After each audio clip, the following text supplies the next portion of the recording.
Hello friends, नमस्ते। DV education में आपका स्वागत है। और आप खुश होंगे, मस्त होंगे, अपनी पढ़ाई में व्यस्त होंगे। कहने का मतलब ये हो गया कि आप निरंतर उस क्रम पथ पर चल रहे होंगे जो आपने तय किया है। और मुझे भी उम्मीद है कि आप लोग इस क्रम पथ पर चलते हुए अपने टारगेट या अपने जो लक्ष्य है, अपनी मंजिल को क्या कर लेंगे, प्राप्त कर लेंगे। चलिए, हम जो आज बात करेंगे भाग 12 की बात करेंगे और उसमें अध्याय 3 और 4 की बात करेंगे। अध्याय 3 और 4 जो है वो वित्त से संबंधित है। इसमें कौन कौन सी हैं? जो 4 है वो संपत्ति के अधिकार संबंधित है, जो हमारे लिए पहले 7 मौलिक अधिकार इसमें हटाया गया था, उसकी हम थोड़ी सी यहाँ डिस्कस कर लेंगे। इससे पहले मैं आपसे पॉलिटली रिक्वेस्ट करूंगा कि आप वीडियो को अधिक से अधिक लाइक करें अगर आपको अच्छा लगे तो, और कमेंट्स बॉक्स में मुझे बताएं कि कहाँ अच्छा है, कहाँ आपके समझ में नहीं आ रहा है। तो लाइक और शेयर और सब्सक्राइब जरूर करें। तो चलिए हम देखते हैं आज का टॉपिक, अध्याय 3 जो वित्त से संबंधित ही है। तो देखिए, वो 294 294 जो आर्टिकल है उसमें बताया गया है कि कुछ दशाओं में संपत्ति, आस्तियों, अधिकारों, दायित्वों और बाध्यताओं में उत्तराधिकार। कहने का मतलब ये है कि ऐसी कुछ दशाएं हैं, ऐसी कुछ क्रिटिकल कंडीशंस हैं, उस दौरान संघ और जो राज्य है उसको उत्तराधिकार दिया जाता है। साथ में व्यक्तियों, संपत्ति जो उसके पास रखी हुई चीजें हैं, अधिकार जो है उसके, जो उसके दायित्व हैं, ठीक है, और जो बाध्यताएं हैं, उन सब में उत्तराधिकार का काम किया गया है। किसमें? अनुच्छेद 294 में। कुछ दशाओं में, क्रिटिकल कंडीशंस की बात करते हैं यहाँ पे। फिर 295 है, वो भी यही करता है, उपरोक्त तथ्यों के आधार पर अन्य दशाएं। मतलब जो कुछ क्रिटिकल कंडीशंस थी उसके अलावा कुछ अन्य दशाएं जो हमारे सामने प्रेजेंट हो जाती हैं, तो ऐसी स्थिति में भी आप संपत्ति के क्या रहेंगे? उत्तराधिकारी रहेंगे। और इसमें संघ और राज्य सरकारें इंटरफेयर भी कर सकते हैं, ठीक है। फिर है 296 इसमें देखें, ये दे रखा है राजगामी, व्यगत, स्वामीहीन होने से प्राधिभूत संपत्ति।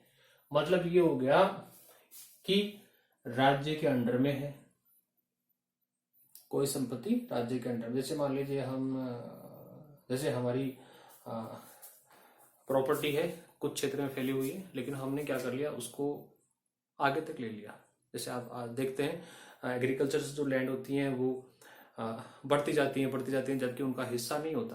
तो ऐसी स्थिति में जब सरकार को इस बात का पता चलता है तो वो क्या कर लेती है, उन चीजों का अधिग्रहण कर लेती है। तो यही चीजें यहाँ बताई गई है कि अनुच्छेद 296 में राजगामी जो राज्य के लिए हो, व्यगत हो, खर्च हो चुके हो, स्वामीहीन जिनका कोई स्वामी नहीं हो, तो ऐसी स्थिति में वो संपत्तियां क्या बन जाती हैं? प्राधिभूत संपत्ति बन जाती है, अधिग्रहण संपत्तियां बन जाती हैं, ठीक है। फिर है 297 राज्य क्षेत्रीय सागर खंड, महाद्वीपीय मगन तट भूमि में स्थित मूल्यवान वस्तुओं के साथ आर्थिक संपत्ति के स्रोतों का संग में निहित होना। मतलब ये हो गया, सीधा सीधा हम कह सकते हैं कि जो राज्य हैं, राज्य क्षेत्रीय सागर खंड, कहने का मतलब जो राज्य हैं, राज्य जो मिड वाले राज्य हैं, बीच वाले राज्य हैं, उनके हम यहाँ बात नहीं करेंगे, लेकिन जो राज्य समुद्र तटीय हैं, उन समुद्र तट के राज्यों के आसपास के जो क्षेत्र हैं उनमें जो मूल्यवान वस्तुएं निकलती हैं, मूल्यवान जो वस्तुएं होती हैं, या आर्थिक रूप से हम उन वस्तुओं के द्वारा सक्षम बन सकते हैं, तो ऐसी चीजें अगर मिलती हैं तो उन पर एकाधिकार किसका होगा? किसका होगा? संघ का होगा। जैसे हम इस मैप के माध्यम से समझें, मान लीजिए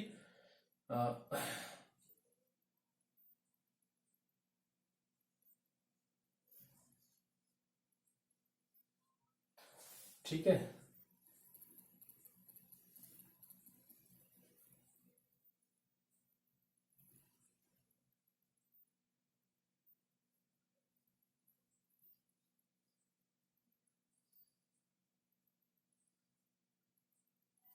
मान ले थोड़ी देर के लिए, भाई भारत का मैप है, क्लियर बात। यहां बात दी गई है दो चीजों की, सागर खंड, किसकी बात, सागर खंड, और महाद्वीपीय मग्न तट, ठीक है ना। ये दो चीजें हमें ध्यान रखनी पड़ेगी कि राज क्षेत्रीय सागर खंड महाद्वीपीय मग्न तट में भूमि स्थित मूल्यवान वस्तुओं के साथ साथ आर्थिक संपत्ति के स्रोतों का संघ में निहित होना। अब ये यहां से हम शुरू कर लें, ये वाला एरिया और इधर ये वाला एरिया, ठीक है। ये अरब सागर हो गया, सागर, ठीक है। ये हिंद महासागर हो गया,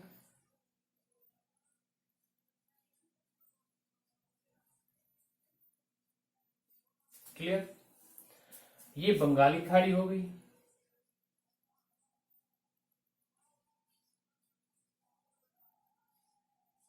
क्लियर। क्या हो गई, हम सागर खंड और मगन तट की बात कर रहे हैं, ठीक है ना। अब ये कह रहे हैं कि सागर खंड, मान लीजिए ये वाले क्षेत्र हैं, यहां से लेके यहां वाले ये राज्य सारे यहां तक, जिसकी हम बात कर लें गुजरात, ठीक है ना, महाराष्ट्र, कर्नाटक, केरल, तमिलनाडु, आंध्र प्रदेश,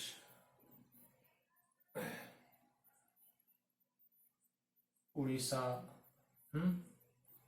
पश्चिम बंगाल, ठीक है ना, इधर मणिपुर, मिजोरम, ये वाले सारे।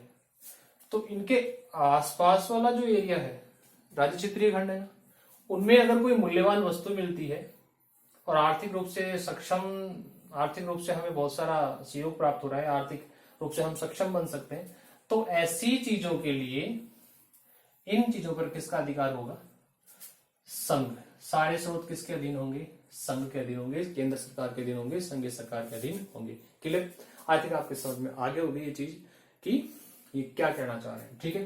किसमें बात है, अनुच्छेद 247 में। इसमें बाद में दिया गया है 298 व्यापार आदि करने की शक्ति। कहने का मतलब ये दिया गया है कि जो राज्य और संघ है उन्हें व्यापार करने की शक्ति दी गई है। व्यापार आदि करने की शक्ति किसके अंतर्गत दी गई, 298 के अंतर्गत दी गई है। 299 संविधाएं हैं, ठीक है ना।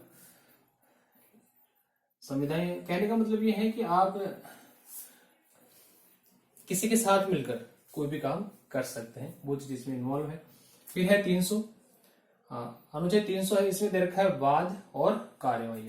मान लीजिए संघ और राज्य, इन दोनों के मध्य कोई विवाद हो जाता है वित्त से संबंधित, है ना, तो इसके लिए वाद भी होगा और कार्यवाही भी की जा सकती है, किसके अंतर्गत, 300 के अंतर्गत। अब आर्टिकल हम अध्याय हम 4 की बात कर लें, अध्याय हम 4 की बात करें तो इसमें क्या दे रखा है, संपत्ति का अधिकार दे रखा है। क्या दे रखा है, संपत्ति का अधिकार दे रखा है, किसमें, अनुच्छेद 300 कै में, अनुच्छेद 300 कै में। इसमें यह दिया गया है कि विधि के प्राधिकार के बिना व्यक्तियों को संपत्ति से वंचित न किया जाना। कहने का मतलब ये हो गया कि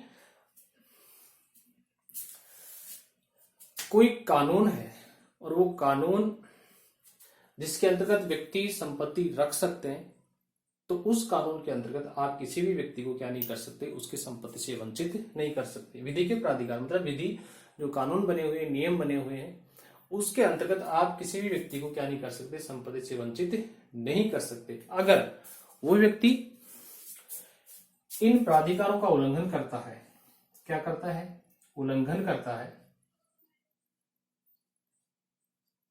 ठीक है, तो आप क्या कर सकते हैं, उसको वंचित कर सकते हैं, संपत्ति से क्या कर सकते हैं, वंचित कर सकते हैं। तो डियर फ्रेंड, ये था हमारा अनुच्छेद 294 से लेके 300 कै तक।